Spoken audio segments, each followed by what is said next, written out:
जलवृष्टि के कारणवश जहाँ कथा स्थल था वहाँ पानी होने से और भी अन्य व्यवस्थाओं के अनुकूल ये कथा ऑनलाइन रखी गई।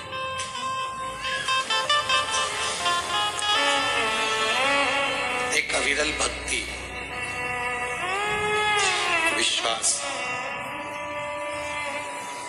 और करुणा के साथ में यदि भगवान शिव की कथा का रसपान कर रहे हैं तो ये निश्चित है कि शिव कृपा होती जरूर है। कथा मंडप में ही विराजमान संत साधु ब्राह्मण जन गुरुजन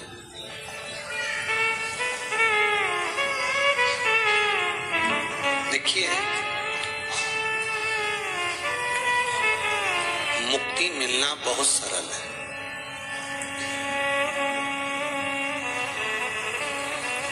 थोड़ा दान कर लो, पुण्य कर लो, सत्कर्म कर लो, भजन कर लो, कीर्तन कर लो, मंत्र जाप कर लो, नाम जाप कर लो, कीर्तन कर लो, भूखे को भोजन करा दो, प्यासे को पानी पिला दो तो मुक्ति मिल जाएगी।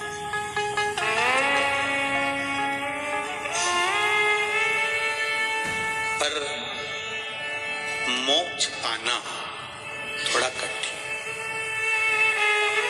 मोक्ष से मतलब है कि फिर संसार सागर में हमारा जन्म ना हो, फिर हम पैदा ना हो, फिर वापिस ना आए, फिर ना जाए। पुनरपि जननम पुनरपि मरणम के प्रबंध से हम बाहर निकल जाए, और ये बहुत कठिन है। इसके लिए तो हमको किसी सदगुरु की शरणागति ग्रहण करना पड़ेगी और वहां बैठकर कुछ सत्संग करना पड़ेगा। सत्संग को मूल इसलिए कहा गया कि नवदा भक्ति में मेरे राम जी महाराज ने भी शबरी अम्बा को, माँ शबरी अम्बा को यही शब्द कहा कि प्रथम भक्ति संतन कर संग और दूसरी रति मम कथा प्रसंग। एक सत्संग कर लो, दूसरा कथा को श्रवण कर लो, तो धीरे धीरे फिर हमें मोक्ष को ढूंढना नहीं पड़ेगा। भगवान जैसे शबरी के दरवाजे पर आकर मोक्ष दे दिए, वैसे हमको भी परमात्मा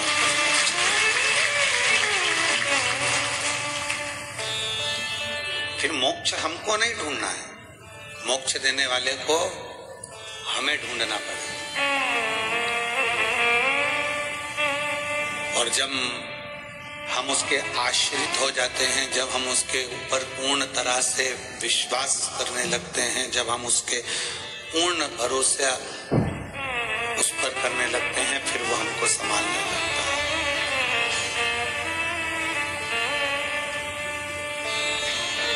श्री शिवाय नमस्ते दोस्तों, कैसे हैं आप सब। आई होप आप सब अपने घर पे बहुत ही अच्छे होंगे। तो जैसे कि आपने यहाँ प्रदीप मिश्रा जी के मुख से सुनिए, शिव पुराण सुना रहे हैं। आज की शिव पुराण है और बहुत ही अच्छा यहाँ पे उन्होंने व्याख्यान किया है। तो आप सभी जितने भी लोग मेरे चैनल से जुड़े हैं, मेरी वीडियो देख रहे हैं, तो सभी आप रोज शिव पुराण जरूर सुनें, क्योंकि शिव पुराण आप जितना सुनेंगे आपकी ज़िंदगी में उतनी आपको सफलता मिलेगी। और पंडित प्रदीप मिश्रा जी बहुत ही अच्छी व्याख्यान करते हैं शिव पुराण में। तो उन्होंने आज जो बताया है उसमें रामचरितमानस के बारे में आप बताया है। तो इस वीडियो को आप पूरी देखें बिना स्किप करें और मुझे कमेंट्स में बताएं कि आपको ये वीडियो कैसी लगी और आपने इससे क्या सीखा, और नेक्स्ट वीडियो में किस उपाय पर लेकर आऊँ, किस भक्ति पे लेकर आऊँ। तो मुक्ति दोनों अलग है। मुक्त हो गए, फिर वापिस जन्म ले लिया, फिर आ गए, फिर चले गए, फिर आ गए, फिर चले गए। पुण्य पूरे हो गए, मृत्यु लोक में फिर फेंक दिया।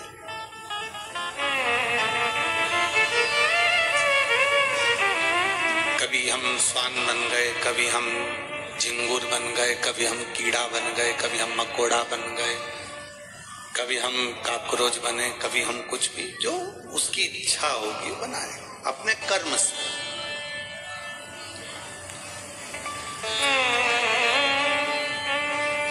अभी एक मिनट की फुर्सत नहीं है संसार के लोगों को।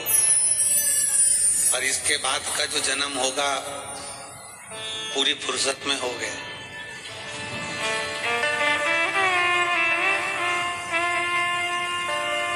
कुत्ता बना दिया तो कौन सी नौकरी करने जाना है? फ्री गली गली घूम रहे होंगे, आराम से बैठे होंगे। कोई आएगा लात मार कर चले जाएगा, कोई आएगा डंडा मार कर चले जाएगा, कोई आएगा तो रोटी पटक जाएगा, और कोई आएगा तो चिल्ला चोट करके चले जाएगा।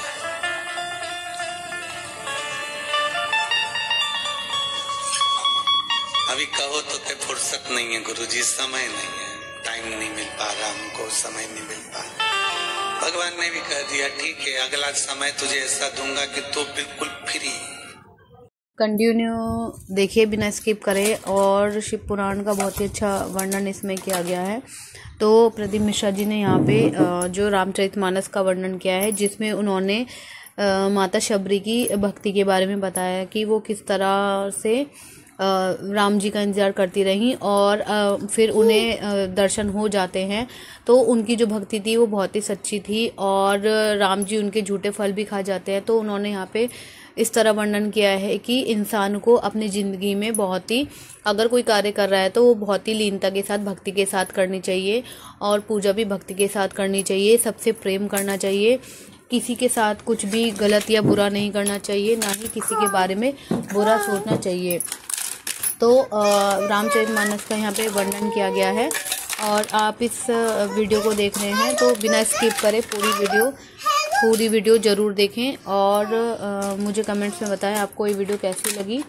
और रोज़ मैं एक पार्ट डालती हूँ शिव महापुराण का, तो आप रोज़ अपनी शिव पुराण ज़रूर सुनें और अपने जीवन को सफल बनाएं। इसी के साथ साथ आप रोज़ शिव मंदिर जाएं और मॉर्निंग में, और एक लोटा जल भोले बाबा को तांबे के लोटे से ज़रूर चढ़ाएं। आप देखेंगे कि आपकी ज़िंदगी के सभी कष्ट, बड़े से बड़े कष्ट, रोग है, बीमारी है, कलेश है, व्यापार नहीं चल रहा है या दुकान नहीं चल रही है या नौकरी नहीं लग रही है, सारे कष्ट आपकी ज़िंदगी के धीरे धीरे ख़त्म हो जाएंगे। और शिव पुराण में इतनी शक्ति होती है कि मात्र सुनने से ही आपके दुख जो है दूर होने लगेंगे, कटने लगेंगे दुख। तो प्रदीप मिश्रा जी ने बहुत ही अच्छी तरीके से यहाँ पे बताया हुआ है। तो आप सभी लोग रोज़ शिव पुराण ज़रूर सुने, अपनी ज़िंदगी में शिव पुराण को ज़रूर ऐड करें। डेली आप आसन लगाकर शिव पुराण सुने, क्योंकि निश्चिंत ही, मैं कहती हूँ निश्चिंत ही आपकी सभी तो शिव पुराण जो है बहुत ही पवित्र है और शिव पुराण में लिखे हुए एक एक शब्द जो है बहुत ही सफल हैं। अगर आप उन्हें अपनी ज़िंदगी में उतार लेंगे, अपनी ज़िंदगी में आप डेली शिव पुराण सुनकर उपाय करेंगे या आप मतलब भोले बाबा की पूजा अर्चना करेंगे, तो निश्चिंत ही आपकी ज़िंदगी के, मैं कहती हूँ, सारे दुख सारे दुख दूर हो जाएंगे, सारे कष्ट दूर होंगे। बड़े से बड़ा रोग आपने देखा भी होगा, सुना भी होगा कि जो भोले बाबा को जल चढ़ाता है मंदिर जाके डेली, उसके बड़े से बड़े कष्ट दूर हो जाते हैं, बड़े से बड़ा रोग दूर हो जाता है।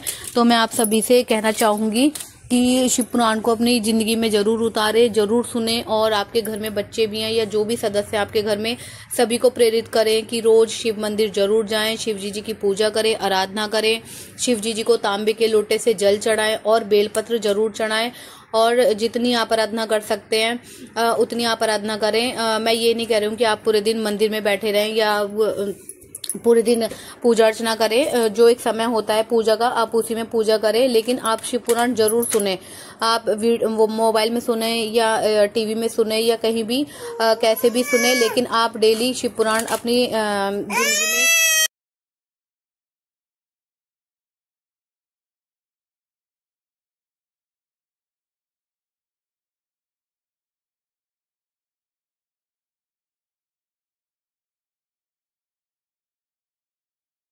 फ्री, एकदम फ्री।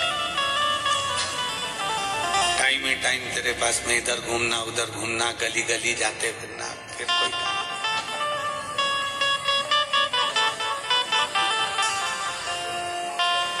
अगर परमात्मा ने मानव की देह दी, मनुष्य का शरीर दिया, भगवान ने यदि ये मानव की देह हमको प्रदान करी है, तो प्रयास करिएगा कि ये मानव की देह में थोड़ा सा भगवत भजन हो जाए, कीर्तन हो जाए, मंत्र जाप हो जाए, नाम जाप हो जाए।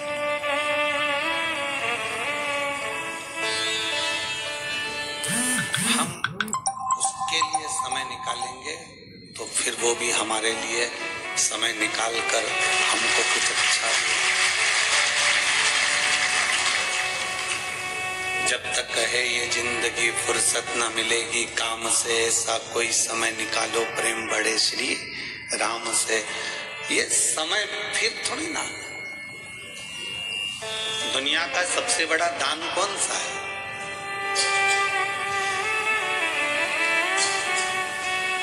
दुनिया का सबसे बड़ा दान कौन सा है? तो कहा कि अन्नदान, वस्त्र दान, मुद्रा दान, स्वर्ण दान, कन्या दान, गौ दान। इन सभी दानों में सर्वश्रेष्ठ दान कौन सा है? तो कहा समय का दान सबसे श्रेष्ठ है। शिव महापुराण की कथा कहती है कि समय का दान क्यों श्रेष्ठ है? तो कहा समय का दान इसलिए श्रेष्ठ है, गाय तुम और खरीद के दान कर सकते हो, धन तुम्हारे पास हो रहेगा तो दान कर सकते हो, जमीन तुम और खरीद के दान कर सकते हो, कपड़े और खरीद के दान कर सकते हो। पर जो समय तुमने आज 6 तारीख को दोपहर में 2 बजे से 5 बजे तक परमात्मा को दिया, ये दूसरी बात। 6 तारीख 10वां महीना 2025 2 बजे से 5 बजे तक वापिस लाकर बता दो, वो समय वापिस आएगा? नहीं। इसलिए तुमने परमात्मा को वो गिफ्ट दिया है जो वापिस कभी नहीं आ सकता, तो परमात्मा भी आपको कुछ अच्छा दे। कपड़ा वापिस लेकर दे सकते हो, सोना चांदी हीरा पन्ना मुद्रा माणिक धन गाड़ी बंगला सब दूसरी बार दे दोगे, पर समय नहीं दे पाओ।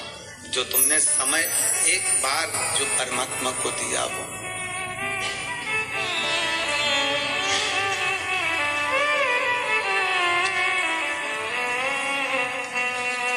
इसलिए ये जो काल है, ये काल की जो गणना है, जो समय है, ये समय माना। ये तुमने जो दिया परमात्मा को, क्या शबरी अम्मा से पूछा भगवान राम ने कि शबरी मातंग बाबा ने शबरी अम्बा से पूछा कि तू रोज रंगोली डालती है, रोज रोज रंगोली डालती है, रोज रोज तू फूल की सेज बिछाती है, भगवान तो आते नहीं है, फिर तू रंगोली क्यों डालती है? तो शबरी अम्बा ने कहा कि मेरा थोड़ा सा समय मैं रंगोली डालने में निकाल देती हूँ, अर्थात उस परमात्मा को मैं अपने समय में से थोड़ा सा समय दे रही हूँ रंगोली डालने में, तो वो भी तो अपनी जिंदगी का थोड़ा सा समय दे। इसलिए दक्षिण साइड में और महाराष्ट्र साइड में रंगोली का बड़ा विधान। इनने शबरी अम्बा की बात को पकड़ के रखा कि शबरी अम्बा ने रंगोली डाली थी, भगवान को अपना समय दिया था, और वो समय अगर परमात्मा को दिया तो परमात्मा को भी वन जाते जाते थोड़ा समय शबरी को देना ही पड़ेगा। इसलिए शबरी अम्बा ने वो रंगोली। तो महाराष्ट्र में, फिर दक्षिण में, यहाँ सब तो रंगोली का बड़ा नियम है। सुबह से उठे, पानी डाला, रंगोली डाली, अर्थात परमात्मा को थोड़ा सा समय दिया, थोड़ा सा समय परमात्मा को प्रदान किया। जैसे महाराष्ट्र में एक पकवान बनता है अनरसा, पर बनाने वाला ही बना पाता है, वरना कढ़ाई में बिखर जाता है। और किसी किसी का अनरसा तो ऐसा जोरदार बन जाता है कि एक फेंक के मार दो तो 6 दिन नहीं उठे।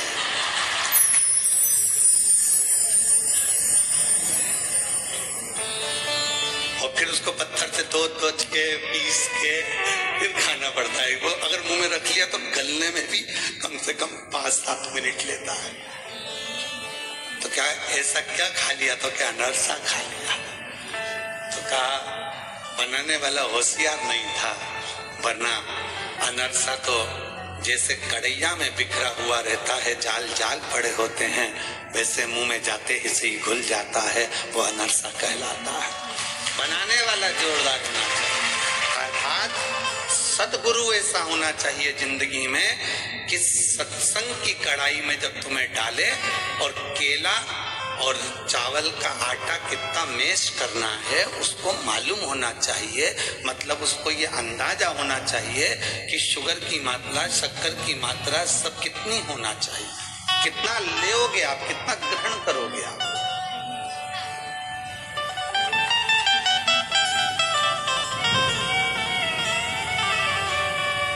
इसको समझना कठिन।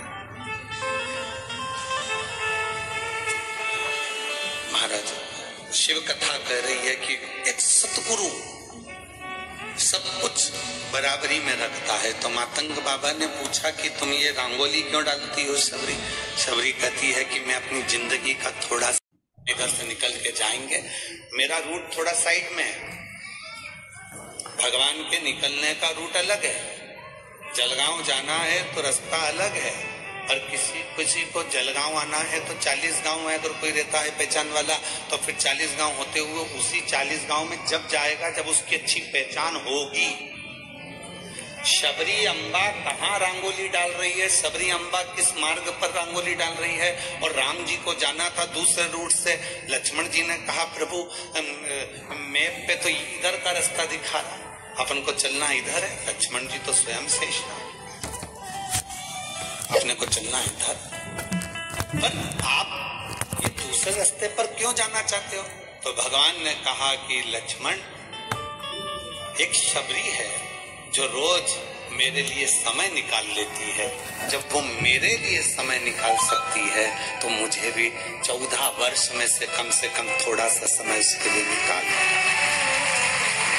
इतने समय में उसने मेरे लिए समय निकाला। कितनी व्यस्त थी शबरी, कितना काम था उसको, मंदिर जाना, देवालय जाना, शिवालय जाना, ये करना वो करना, संतों के लिए भोजन तैयार करना, बेर चुन कर लाना, ये काम करना वो काम करना। आप सब फ्री हो क्या? घर में कितना काम पड़ा है। अभी 15 दिन बाद दिवाली आ जाएगी, और 15 दिन बाद दिवाली आएगी तो झाड़ू है, पोछा है, सफाई है, ये साफ वो साफ वो साफ वो साफ, सब साफ करने में लग जाओ।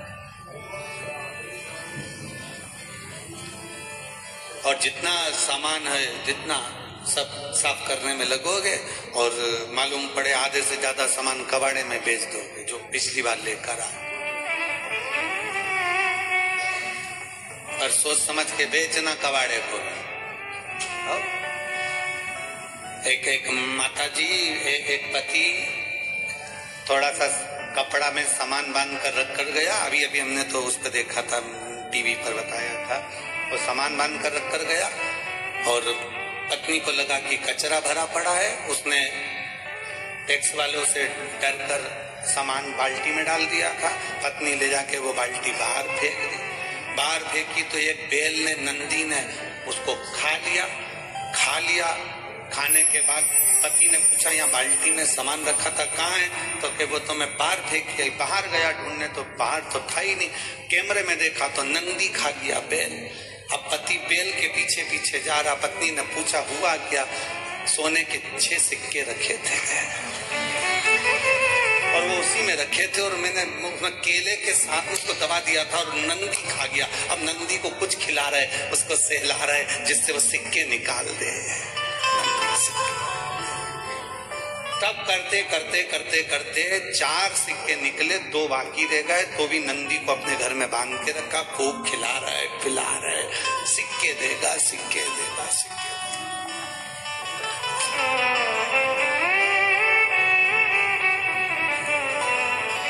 अब किसके पास? क्या शबरी अम्बा के पास समय था? नहीं। तो आपने जैसे कि सुना है, प्रदीप मिश्रा जी बहुत ही अच्छी यहाँ पे व्याख्यान कर रहे हैं शिव महापुराण में, और डेली वो कथा वाचते हैं। तो इसी माध्यम से हम आपको कथा सुनाने का अवसर प्रदान कर रहे हैं, और आप ये कथा डेली सुने। डेली अगर आप पे समय नहीं है कोई बात नहीं, आप काम करते हुए शिव पुराण सुन सकते हैं, या कहीं पे जाते हुए रास्ते में मोबाइल में चलाकर आप सुन सकते हैं, लेकिन आप जरूर सुने। आप मुझे खुद ही कमेंट करके बताएंगे कि आपने शिव पुराण सुननी चालू करी और आपके सभी काम बनने चालू हो गए हैं। और अगर बच्चे पढ़ाई नहीं करते हैं या बच्चों का मन पढ़ाई में नहीं लगता है या बच्चे गलत रास्ते पर जा रहे हैं, बच्चों का विवाह नहीं हो रहा है, आपका रोजगार नहीं चल रहा है, घर में कोई बड़ी बीमारी आ गई है, घर में कलेश हो रहा है, मैं कहती हूँ किसी भी तरह की कोई भी परेशानी है, आप सिर्फ 1 लोटा जल चढ़ाएं, तांबे के लोटे से भोले बाबा के मंदिर में शिव जी को मनाएं और बेलपत्र चढ़ाएं। और भी मैं उपाय बताती रहती हूँ, आप वो करिए, निश्चिंत ही आपकी, मैं कहती हूँ 3 महीने में आपकी बड़ी से बड़ी मनोकामना पूरी हो जाएगी। आप मुझे खुद कमेंट में आके बताएंगे कि आपने बहुत अच्छी बात बताई है और आपकी मनोकामना जो थी, जो इतने समय से पूरी नहीं हो रही थी, आप परेशान थे बहुत ज़्यादा, वो आपकी मनोकामना पूरी हो गई है। तो आप जरूर शिव पुराण डेली जरूर सुने।